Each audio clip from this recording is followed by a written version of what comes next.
Hello everyone, welcome to today's video. आज हम solve करने वाले मिनिमम फॉलोइंग पार्ट सम 2। ठीक है, तो प्रॉब्लम को सॉल्व करने से पहले हम प्रॉब्लम को समझ लेते हैं। प्रॉब्लम हमें क्या कह रही है? प्रॉब्लम हमें कहती है कि हमारे पास एक n क्रॉस n का मैट्रिक्स है सच दैट हमें उसमें से एक पाथ निकालना है ऑफ मिनिमम सम। पर अगर हमने किसी एक रो पर, जैसे इस रो पर हमने इस कॉलम को कंसीडर करा है, तो उसके नेक्स्ट रो में हम इस कॉलम की वैल्यू को कंसीडर नहीं करेंगे। हमें उसके अलावा जो दूसरे कॉलम्स है उनमें से किसी वैल्यू को कंसीडर करके हमारा मिनिमम पाथ सम देना होगा। करेक्ट। फिर अगर हमने यहाँ पर आकर इस वाले इंडेक्स को अगर सिलेक्ट करा है, तो हम इस कॉलम को, इस पर्टिकुलर कॉलम इंडेक्स को निगलेक्ट करेंगे फॉर द नेक्स्ट रो, और या तो 7 लेंगे या तो 9 लेंगे। अब ऐसे करते अगर हम आए तो हमने यहाँ पर देखा कि जो पॉसिबल पाथ्स है, जैसे एग्जांपल 1 में दे रखा है कि आप या तो 1 ले लो, 1 5 9 हो गया, 1 5 8 हो गया, फिर 2 4 8 हो गया, 2 4 9 हो गया। 3 पे आ पाए तो आपने 3 4 7 ले लिया, 3 4 8 ले लिया। सिमिलरली 1 6 7 1 6 8, ये सारे के सारे पॉसिबल है जो कि हमें यहाँ पर दिए हुए हैं। ठीक है, तो हमें इन सारे पॉसिबल पाथ्स में से वो पाथ निकालना है जिसका सम मिनिमम हो। अभी हम इसे कैसे सॉल्व कर सकते हैं? अब जो सबसे पहले हमारे दिमाग में एक सॉल्यूशन आएगा वो हो सकता है कि ग्रीडी हो। ठीक है, तो पर मैं आपको पहले ही बता दूं कि ग्रीडी सॉल्यूशन करेक्ट नहीं होगा। अब वो कैसे? लेट्स से आपके पास जो करंट मैट्रिक्स है वो कुछ इस टाइप से दिया हुआ है। ठीक है, मैं 3 क्रॉस 3 ही ले रहा हूँ। ये 1 2 3 5 6 7 8 9। ठीक है, तो आप यहाँ पर 4 है, यहाँ पर आप आए, यहाँ पर आपने 1 लिया। 1 लिया तो आपने क्या कहा कि यार मैं तो ग्रीडी चलूंगा, मैं सबसे पहले इस रो का मिनिमम लूंगा। आपने इस रो का मिनिमम लिया 1। फिर आप इस रो पे आए, इस रो पे आपने बोला कि चलो मैंने ऑलरेडी इस रो का मिनिमम ले लिया है, तो प्रीवियस मेरा 0th इंडेक्स पे था, तो मैं 0th इंडेक्स वाले वैल्यू को ना लूंगा, और मैं क्या करूंगा, उसके अलावा जितनी भी बची है उसका मिनिमम ले लूंगा। तो आपको मिनिमम इधर से 5 मिल जाएगा।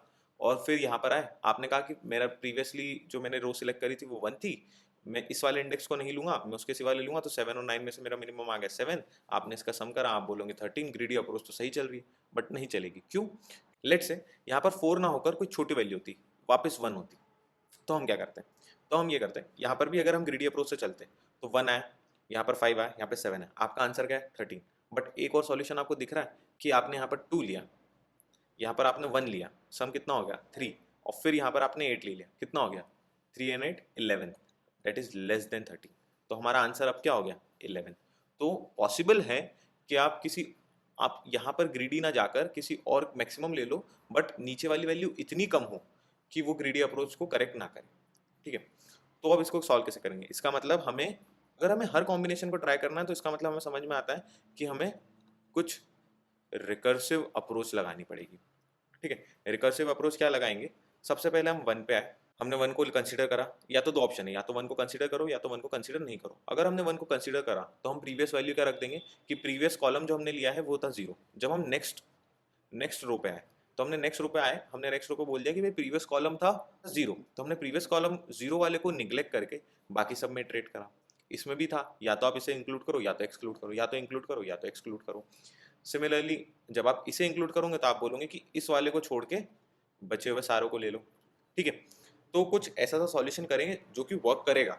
लेकिन रिकर्सिव प्रॉब्लम में आप देखोगे कि आप मल्टीपल रिक्वेस्ट कर रहे हो जिसमें टाइम कॉम्प्लेक्सिटी बहुत खराब हो गई है। क्यों? क्योंकि आप ऑलरेडी एन स्क्वायर टाइम तो मूव कर ही रहे हो, ऊपर से आप हर बार ये चेक कर रहे हो कि इसके साथ वैल्यू सही है क्या, इसके साथ वैल्यू सही है क्या, इसके साथ वैल्यू सही है।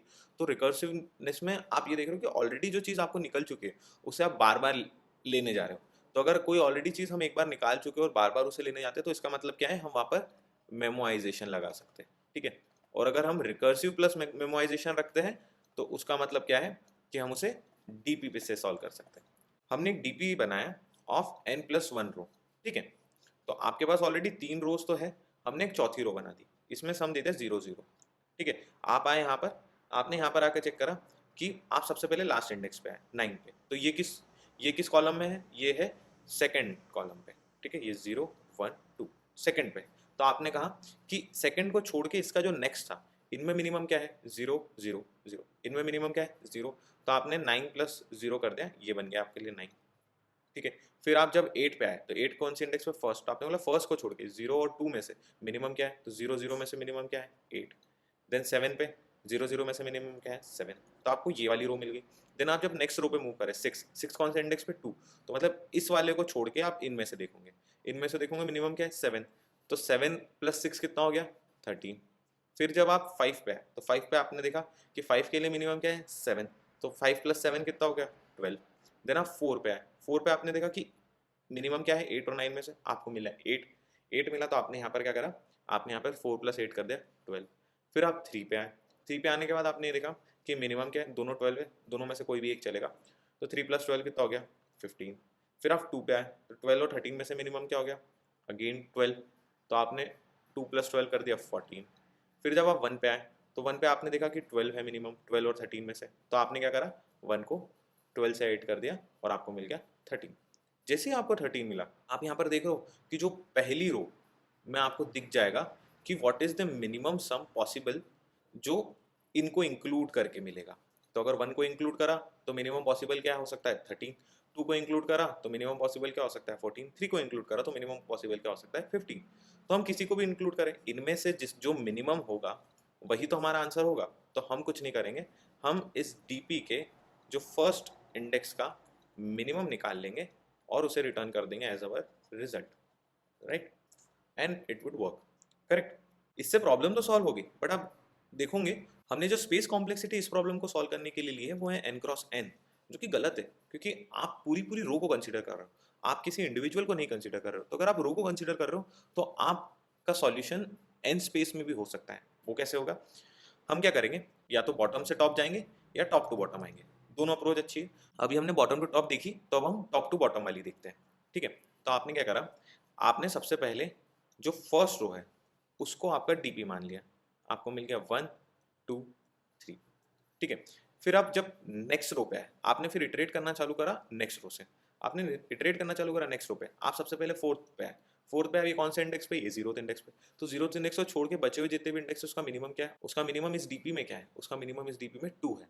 तो आप क्या करोगे, यहाँ पर 4 + 2 लिख दोगे 6। फिर आप 5 पे आए, 5 पे आप बोलोगे कि इस इंडेक्स को छोड़ के इस डीपी में मिनिमम क्या है 1 और 3 में से मिनिमम क्या है, आपने कहा 1, ये हो गया 6।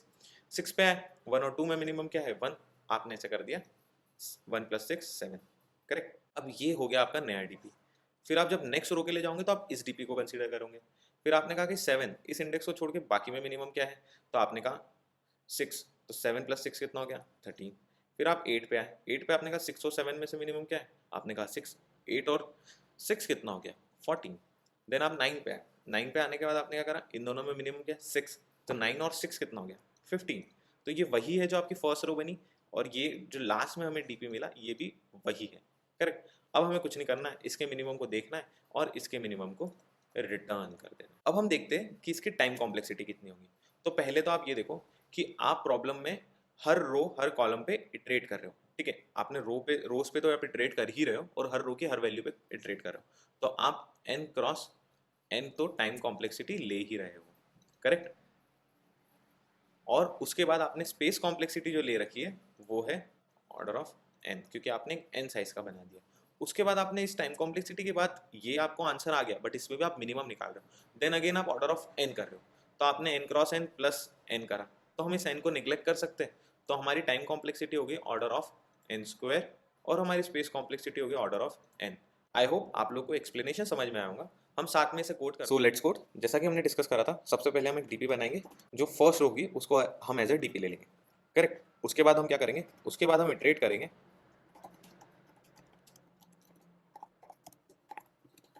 हम इटरेट करेंगे फर्स्ट इंडेक्स से, मतलब नेक्स्ट नेक्स्ट रो से, फर्स्ट इंडेक्स रो से हम इटरेट करेंगे फॉर ईच रो, ठीक है। तो हमें करंट रो मिल जाएंगी, ठीक है। तो करंट रो हमारे लिए क्या हो जाएंगी, करंट रो हमारे लिए हो जाएगी ग्रेड ऑफ आई, ठीक है। अब हम क्या करेंगे, अब हम एक नई डीपी बनाएंगे, ठीक है। फिर हम इटरेट करेंगे for j in range of length of grid.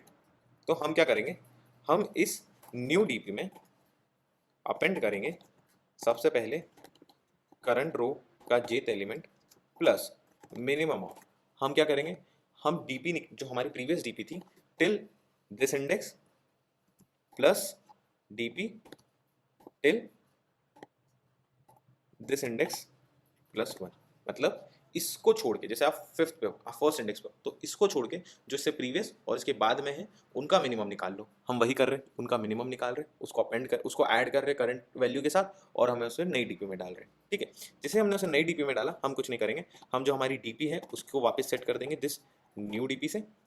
अभी हमने कॉपी कर लिया, न्यू डीपी से हमने उसे सेट कर दिया। जैसे ही हमारा ये प्रॉब्लम सॉल्व हो जाएंगे, हम रिटर्न कर देंगे मिनिमम ऑफ डीपी, जो हमने डिस्कस करा था कि हर बार इटरेशन करने के बाद हमें डीपी मिलेगी, हम डीपी को अपडेट करते जाएंगे। उस डीपी को अपडेट करने के बाद हम उसके मिनिमम को, जब हमारा फॉर लूप एंड हो जाएगा, हम उस डीपी के मिनिमम को एज अ रिजल्टेंट पास कर देंगे। करेक्ट। अभी हम इसे रन करते हैं and it is working fine. Let's submit it and it works. So guys, I hope आप लोग को एक्सप्लेनेशन अच्छा लगा होगा। अगर आपको एक्सप्लेनेशन अच्छा लगा तो please like this video, please share it with your friends. अगर आपने चैनल को अभी तक सब्सक्राइब नहीं किया है तो प्लीज सब्सक्राइब द चैनल। और अगर आपको कोई भी डाउट हो तो प्लीज कमेंट, कोई सजेशन हो please comment it to me, would be happy to have that. Thank you.